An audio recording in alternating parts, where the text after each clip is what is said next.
बिस्मिल्लाहिर्रहमानिर्रहीम। स्टूडेंट, जो मैंने आपको पास बाय वैल्यू और पास बाय रेफरेंस सिखाया था, तो उसकी मैं एक एप्लीकेशन यहाँ दिखा रहा हूँ।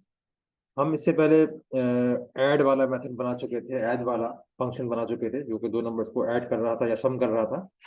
आज डिवीजन को हम देखते हैं। 14 को डिवाइड करते हैं 3 से, तो 3 फॉर द 12। तो क्योंकि इंटीजर डिवीजन हो रही है तो इसलिए यहीं पे हम स्टॉप कर जाएंगे। तो क्वेश्चन जो है वो 4 आ गया है और रिमाइंडर भी यहाँ पे 2 है। अब इस प्रोग्राम को देखें।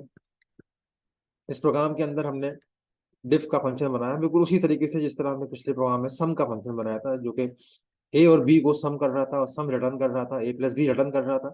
जबकि यहाँ पे डिफ का फंक्शन है तो ए प्लस बी की जगह ए स्लैश बी, यानी ए को बी से डिवाइड करके रिटर्न कर देगा। अब ए को बी से डिवाइड करेंगे तो आप जानते हैं कि क्वोशिएंट रिटर्न होता है। अगर आप रिमाइंडर रिटर्न करना चाहें तो फिर यहाँ पे आपको परसेंट लगाना पड़ेगा, या आप पहले पढ़ चुके हैं। ठीक है, अगर ए परसेंट बी करेंगे तो क्या चीज रिटर्न करेगा? 2 रिटर्न करेगा। और अगर हम ए स्लैश बी करेंगे तो फिर ये जो 4 है, जो क्वोशिएंट है, वो रिटर्न करेगा। ठीक है, तो ये फंक्शन दो इंटीजर पैरामीटर रिसीव करेगा।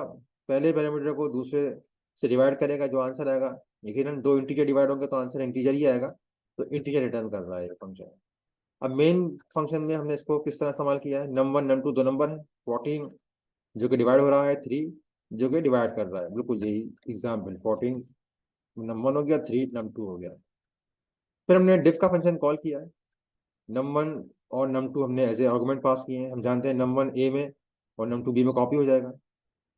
14 3 से डिवाइड होगा तो आंसर आप जानते हैं 4 आ जाएगा।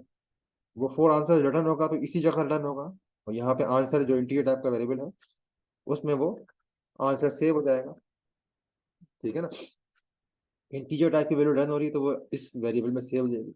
आंसर हम प्रिंट कराएंगे तो आंसर 4 प्रिंट हो जाएगा। इस प्रोग्राम को हम चला के देख भी लेते हैं। ये देखें, आंसर इक्वल टू 4 प्रिंट हो चुका है। ठीक है, लेकिन हम चाहते हैं कि हमें ऐसा फंक्शन हो जिससे हमें क्वेश्चन भी मिल जाए लेकिन साथ में रिमाइंडर भी मिल जाए।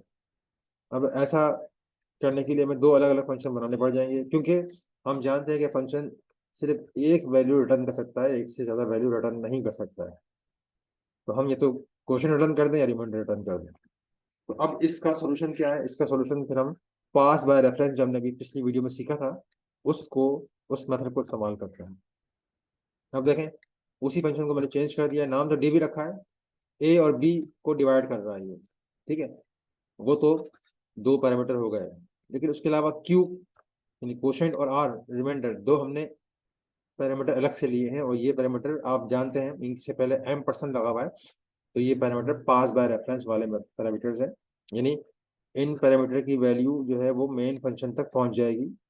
ठीक है, क्योंकि इनकी वैल्यू चेंज करने से जो मेन फंक्शन के एक्चुअल पैरामीटर्स हैं वो भी चेंज हो जाएंगे।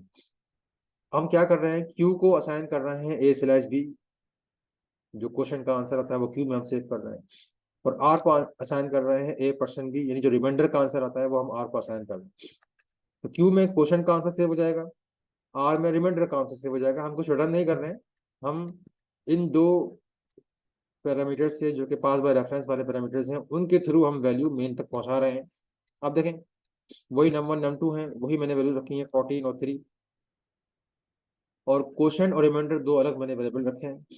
और मैंने डिफ का फंक्शन कॉल करते वक्त मैंने चार पैरामीटर्स दिए हैं, नम 1 नम 2 जो कि पास बाय वैल्यू वाले हैं, जिसकी वजह से क्या होगा कि ए और बी की चेंजिंग का इफेक्ट नम 1 नम 2 तक नहीं पहुंचेगा।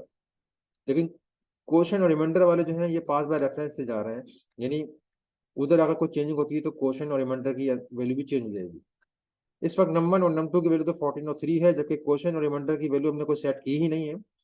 वो हमने सेट सेट क्यों नहीं की? क्योंकि वो जो यहाँ सेट होगी वो ऑटोमेटिकली यहाँ हमें मिल जाएगी। तो क्यू में जो आंसर आएगा वही क्वोशिएंट की वैल्यू बन जाएगा ऑटोमेटिकली, और आर में जो भी आंसर आएगा वो ऑटोमेटिकली रैम की वैल्यू बन जाएगा, क्योंकि हम जानते हैं पास बाय रेफरेंस में ऐसा ही होता है, हमने पिछली वीडियो में देखा था। हम जब क्वेश्चन को प्रिंट करवाएंगे तो बिल्कुल एग्जैक्ट क्वेश्चन प्रिंट होगा, रिमाइंडर को प्रिंट करवाएंगे तो एग्जैक्ट रिमाइंडर प्रिंट हो जाएगा। तो जरा देख लें इस प्रोग्राम को आप देख लें कि क्वेश्चन 4 आ गया है और रिमाइंडर 2 आ गया है, बिल्कुल यहाँ जिस तरह यहाँ था, क्वेश्चन 4 रिमाइंडर 2। तो इस प्रोग्राम को भी आप लोगों ने ट्राई करना है अपने पास। और इसकी प्रैक्टिस लाजमी करनी है। अल्लाह हाफिज़।